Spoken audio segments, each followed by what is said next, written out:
So my name is Erik Goldman, and I'm the editor and co-founder of Holistic Primary Care, News for Health and Healing, and the Heal Thy Practice conferences. My name's Meg Sinclair. I'm the publisher of Holistic Primary Care, News for Health and Healing. It surprised me how little physicians really knew about nutrition, about stress management, about botanical medicine, all the kind of aspects of healthcare that I was interested in, that my friends were interested in, and that seemed to be really about health. You know, that was medical education was completely mapped onto this disease model, where doctors are sort of technicians trying to fix diseases that have already happened. There's very little talk about preventive medicine.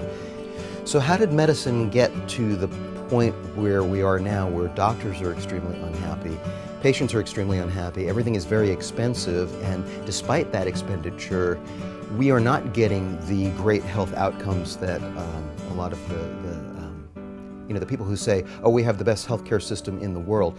Well, no, we actually don't really have the best healthcare system in the world. One is that the allopathic model is built on a reductionist way of looking at things, which is that if the problem is here, its cause is in the parts that make up here.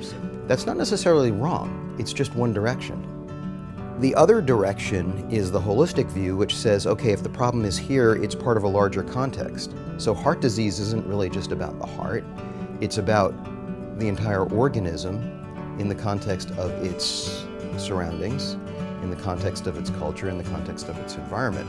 So no one disease has one cause. And so I think on a conceptual level, we've gotten into trouble because we're looking at things in a very limited way. And doctors are trained almost exclusively to look at things in a very limited way. In our publication, we offer clinical information, references on studies to be able to verify the information that we're providing, and thought-provoking ideas to come back to yourself and see what it is that I'm doing, what is it that I want to be doing. We offer our doctors several different resources. We have our publication, Holistic Primary Care, which is mailed to approximately 60,000 doctors across the country, and also is available online at holisticprimarycare.net. We hear these terms a lot these days whenever healthcare comes up or healthcare policy comes up, this idea of providers, healthcare providers, i.e. doctors, nurses, and other kinds of clinical professionals, and consumers. And it always kind of strikes my ear harshly. It doesn't seem like a really good way to talk about healthcare. I remember about 20 years ago when those terms were first introduced into healthcare from the managed care industry, that doctors, MDs particularly, really resisted it. They did not want to call themselves providers. They wouldn't call themselves providers. There's a real resistance to taking on that term.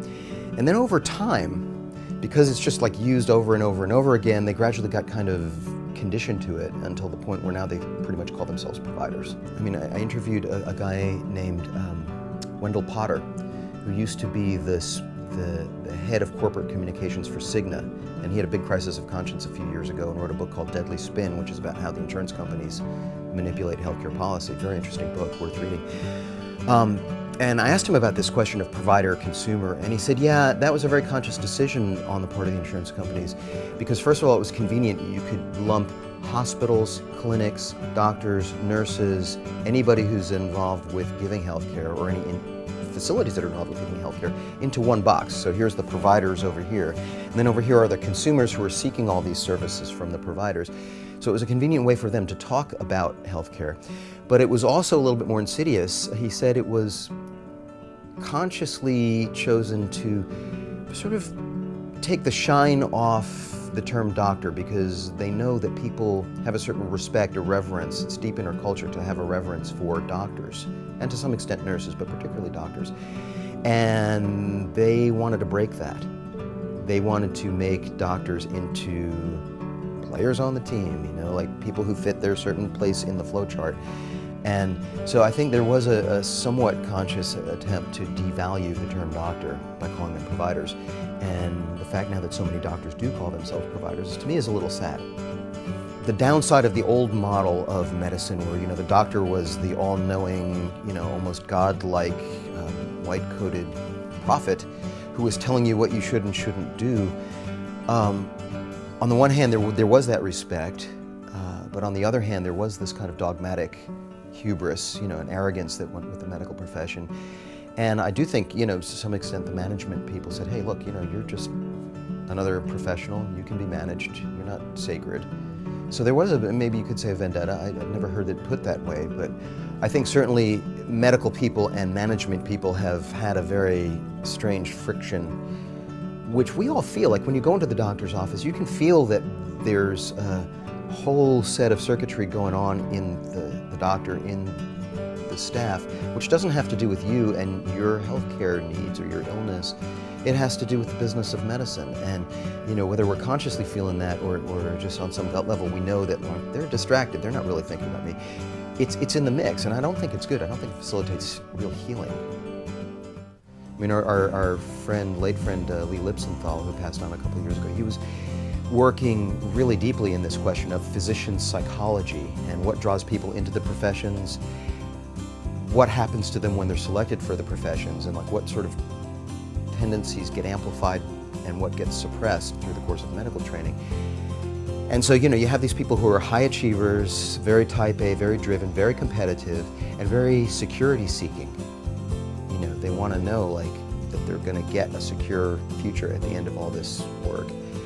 And then you put them through this mill, of competition to get into medical school, and then they're in medical school, and then they have to compete for residency slots. And then they get out, and they're 35 years old. Everybody else has been learning social skills and being out in the world, and they've been in this pressure cooker. And then they're expected to see 25 people a day and interact with them.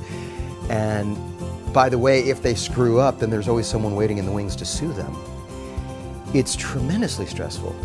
And so you're taking these high stress type A people and putting them in a very stressful situation and keeping them there with other type A people who are trying to prey on them if they make a mistake. It's a recipe for burnout.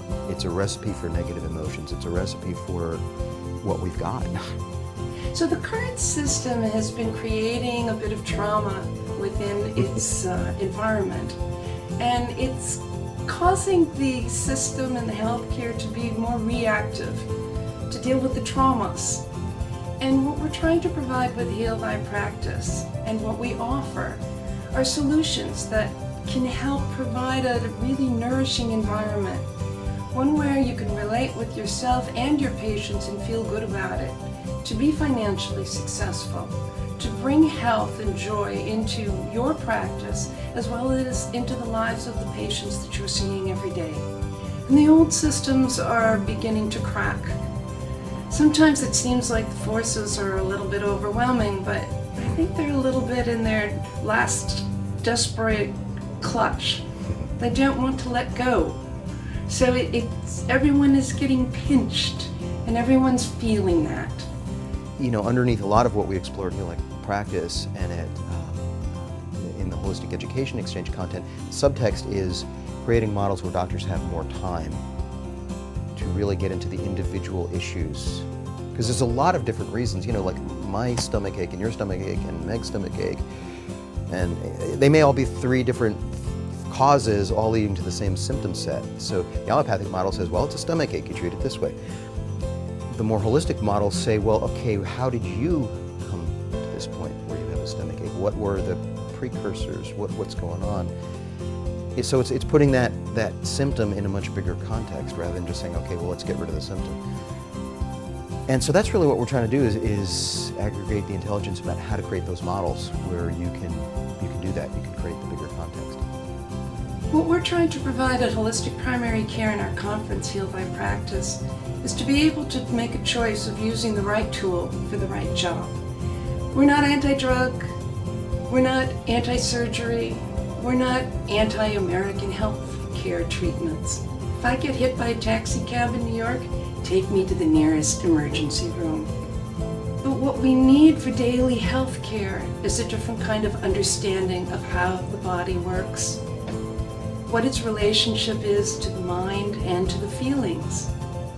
Wholeness. And what we want to do with Heal Thy Practice and Holistic Primary Care and the Holistic Education Exchange is be sort of an information resource, a little university of sorts for practice transformation, so we can help more doctors make those steps outside of a model that we all know really isn't working into models that we think will work better. And the interesting thing is a lot of doctors have this big fear because they believe it's an all or nothing leap, like, jumping off a cliff into the unknown. Well, it really doesn't have to be that way, and a number of the speakers that we've brought over the years have talked about how you can step down into it. You don't have to, if you want to make the big dramatic leap, you can do that, but you don't have to. There's a lot of pathways.